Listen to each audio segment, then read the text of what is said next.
Pressure is building on President Joe Biden as he attempts to negotiate a deal to raise the US debt ceiling and avert an economic crisis. Plenty happening. Let's bring in CNN's business editor-at-large and my favourite correspondent, Richard Quest, who joins us now from New York, whose energy knows no bounds. We need you to let loose on this. Please break it down for Australians. He's left us kind of high and dry with that Quad meeting. It's a lot on back home, huh? Yes, the US has never defaulted on its debts, and the president said it's not a deadbeat nation.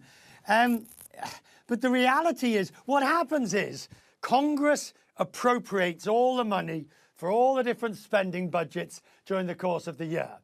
But of course, years later, the bills start to come in because the projects get spent.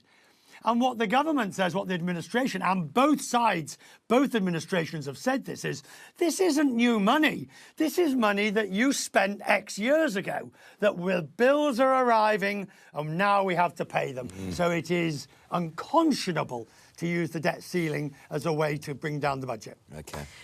Richard, there's a bit of heat here in Australia that he has, as Karl said, left us high and dry, especially amid this climate, you know, in the Indo-Pacific with China. Do you think it sends the wrong message? No, I don't. This is more serious in a sense. With a nation like Australia, a part of the Five Eyes, the very closest intelligence, political, geopolitical, policy points between the two countries, friends can afford to say, hey, listen, on this occasion we can't come. Disappointing for Papua New Guinea. I mean, and there was a consolation prize. The Prime Minister, the Australian Prime Minister, has been invited to Washington. And what are the chances then that this situation could trigger a recession in the US? You know, you detailed before just how troubling it is at the moment, but I guess the global concern is the potential for a financial crisis everywhere. Look, I can keep this really tight and really short. If the US defaults, we're not talking a recession, you're talking about financial Armageddon. Ooh.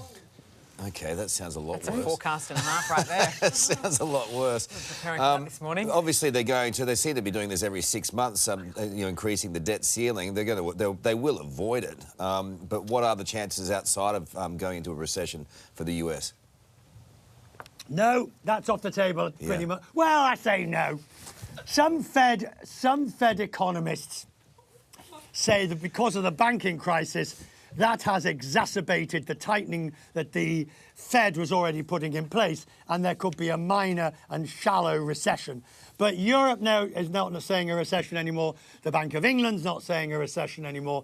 The US potentially less than, but could still. OK. Richard, but because we've got you and you're the font of all things going on around the world, I want... Was that a sigh? I wanted to ask you. I wanted to ask you about Harry and Meg's and that wild paparazzi car chase. Was it wild? I mean, did you see anything yourself there in New York? No, I didn't. No, it wasn't wild in a sense of roaring, and it wasn't wild in the sense of the Diana tragic through the tunnel. This was a nasty, dangerous paparazzi riding on the pavement. Running red lights, the whole lot. And the NYPD has said they're going to look into it. I think I'm falling in love with you. My husband will not be pleased. Hey, what he doesn't know, it doesn't matter. Exactly. Just keep it a secret between us, it's fine. A little Aussie affair. Yes. Long distance, you can make it work. Thank you, Richard. Lovely to see you, mate. Tell that to Chris. Thank you. Thanks, you, buddy. Well, have you ever been on a long-haul flight begging for more room? Well, Qantas is now offering you a deal where you can block out the seat next to you. Today, Melbourne reporter Isabella Stashkovsky has the details for us this morning. Isa, how are people reacting to this? Well, Brooke, good morning. Some people here at Melbourne Airport say they would absolutely pay between $30 to $65 for a little bit of silence and a little bit of solitude, making sure that the seat next to them is empty. But other people we have spoken to this morning say they actually love a chat on the plane. Some even suggesting if you sit by yourself, you might just miss out on a new friend or even finding true love. Here are some of those comments a little earlier. No. I'm okay with small talk, yeah. Yeah, I was about to say, I think I'd probably differ from my wife. I think I would pay the extra dollars. A little extra room would be lovely. Oh, I like to be a little social. I think that's a bit antisocial, isn't it? Yeah, Yes. Could meet a new friend. So Do no. you talk to people all the time when you're on a plane? Yeah, most of the time. Have a little yarn. Do they like it? Oh, well, they talk back. That's a start. Probably would do, yes. Yeah, I think I would. What's A little bit more space on the plane. So look, we'll have to wait and see whether it is popular. There's certainly a bit of divide this morning. Some concerns as well with the cost of living crisis, that paying up to $65 on a domestic flight to be sitting alone is a bit dear. But we'll wait and see whether the cost of silence is worth between $30 to $65. Well, Lisa, I think it depends on who's sitting in the seat next to you. Yes. Let's be honest. Yes. I love getting abused by the public. Happens on the regular, doesn't it? Regular. You're an idiot, Carlos. And whether or not they're sober. Yeah. Or I am. Anyway. Yes, that's the real question. Hey, Nathan, let's bring you in here. Melbourne's Lachie Hunter. This is weird. He's found himself in a bit of hot water over a bizarre incident. We'll just put it on the telly now. He sort of has a big scream at a Hawthorn player, young Weddle. What's going on here? Is this a bit of a brain snap, you reckon? Well, he's just on the bench. He's waiting to come on, and he felt like that he needed to try and annoy his opponent. I don't see a huge issue with it. I mean, he's about 5'2", Lachie Hunter, so he's not going to hurt anybody. He's not going to step over the line. I think we're trying to sanitise the game too much. There's got to be time for entertainment and theatrics. I mean, if Lachie Hunter runs onto the field, you'd probably rub him out for the rest of the season. But what he's done isn't that bad. He screams at a player. There's 30,000 people 5 metres behind him screaming the same thing. So I think we're sanitising things a bit too much. Did you do any of that, those shenanigans, Brownie, in your career? I was never on the bench. I was always on the field. There you go. Another sledge. Another sledge. Well, no, well, he's copped a $1,500 fine for that. But anyway, hey, Sammy, massive, massive game tonight. Broncos, Penrith. Who do you like? And for the rest of the weekend? Well, I don't like the Roosters, who played Penrith into a bit of form last week. So I'm going with the Broncos. I'm going with my heart on this one. This has been a bit of a hard round to pick, but I'm enjoying the footy so far. But I want my Bronx to win tonight to stay at the top of that ladder.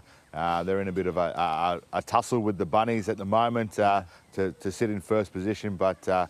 No, the Broncos are playing good footy. It's going to be hard without our captain in Renault, but I'm sure Jock Madden's going to do a good job in there, and Ezra Mann will step up as well. There you go, Bronx, and yes, I see you've picked the Rabbitohs over Parramatta. I probably would have too. Anyway, hey, sorry, Alex. It's all good. It's all good. It's so hard. Anyway, hey, Brownie, Collingwood, they're now on top. Can they hold the fort? This could be a danger game against the Blues. Who else do we like for the weekend? Yeah, I think Collingwood can keep steamrolling. Everyone thought they might drop away last year, but they didn't. They just keep running. They are the fittest side in the AFL. Going for a couple of upsets. I think Port Adelaide can win against Melbourne on Friday night. And I think Fremantle can score an upset against Geelong. Geelong got a lot of midfielders out at the moment. So Fremantle got good big defenders to try and handle Cameron and Hawkins. Over in Perth, I think Fremantle are just starting to get their mojo back. Yeah, I dare say that's true. And a brave man to pick Carlton, with the biggest Collingwood fan on this desk at the moment. He picked Collingwood. Yeah, I'm saying he picked Collingwood. Yeah. I mean, for him to pick Carlton, I wouldn't like to be in yours. I'm a bit nervous about it, Alex. I know you are. You came Carlton. in the other day. Yeah. Go the Blues. Sam, come on, that's not fair. Thank you, guys. Enjoy the weekend. Just rabid Collingwood supporters. I know. You ain't seen nothing. On the wrong Just got to check my hubcaps are still there. They were gone last week, mate. What have you been driving? Let's get the weather with Timmy. Your car's actually on bricks, Karl. Good morning, everybody. It's all right, round 2 of Tim's Trivia ready to roll. Let's head to New Lambton, which is in Newcastle. And it's a very good morning to Finn and Lucas McElhinney. Gentlemen, good morning to you. Mum and Dad, they're in the background. Yeah, you're on the TV. Oh, yeah, they're ready to roll. OK, guys, now, I've been reading up about you. Finn, you are halfway through reading all of the Harry Potter books again for a third time, which you have worked out is 3,114 pages across those 7 books. Why do you love it so much? Because of my favourite curse, the torturing curse, Crucio. The torturing curse? How does that go? What? How does that go? What's that curse like? Crucio. Oh, I like it. Okay. Well, Lucas, you better watch out there. Finn's got you. You've got your measure. Hey, congratulations to you. You got a merit card for dancing last week as well. I might see if I can get you guys up to have a bit of a boogie in just a sec. Let's get straight into our questions for you. Question numero uno. True or false, the yellow belt is the highest ranking colour in Taekwondo? False. False is correct. Black is. Which Harry Potter novel has the most pages? Order of the Phoenix. Yeah, 5th book. That's right. Sticking with Harry, he who shall not be named refers to which character? Voldemort. Yeah, you had to name him. Snails, frog legs and baguettes are all a part of which cuisine? French. French, correct, Amundo. All right, and I reckon, let's go to this last one. The floss is a popular dance move. 2 points if you can show us how it's done. The floss. Oh, yeah, straight up. There we go. That is how we move on a Thursday morning, everybody. And I'll give you 2 extra points if Karl and Sarah stand up and do it. Do you reckon? Karl, come on. Karl. Oh. I did Pilates yesterday. I can't move my butt. Come on, Carlos. He's been complaining all morning. Hey, congratulations. You guys just got yourself some bonus points there. Thanks to Karl and Sarah. Brilliant, guys. You're a legend, Timmy. Congratulations, guys. Well done. Well, Sydney has this morning been announced as the host city for some of the world's biggest and most competitive mixed martial arts events later this year. The UFC will be heading to the Harbour City in September, bringing thousands of fans to the city, boosting the state's economy. We're joined now by the Premier of New South Wales, Chris Minns, in Sydney. Premier, this is exciting. I don't think there's anyone here that's more excited than Karl. He absolutely loves the UFC. This is expected to bring a boost to the economy as well as the excitement, right?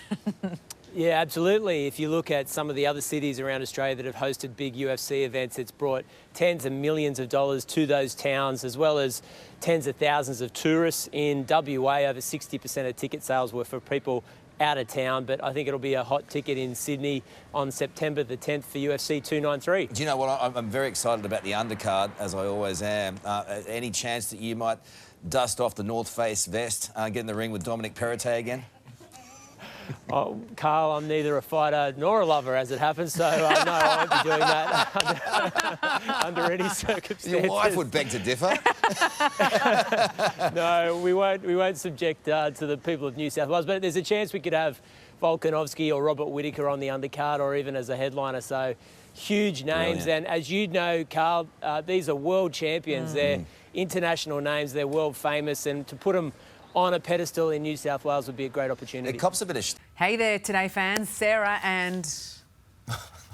What's my name again? Oh, my goodness. Karl. Hey, thanks for watching our YouTube channel, though. Subscribe now for more news, special reports and amazing Aussie stories. And Karl misbehaving, Whoa, of course. that never happens. Always happens. What's she talking about? Always happens.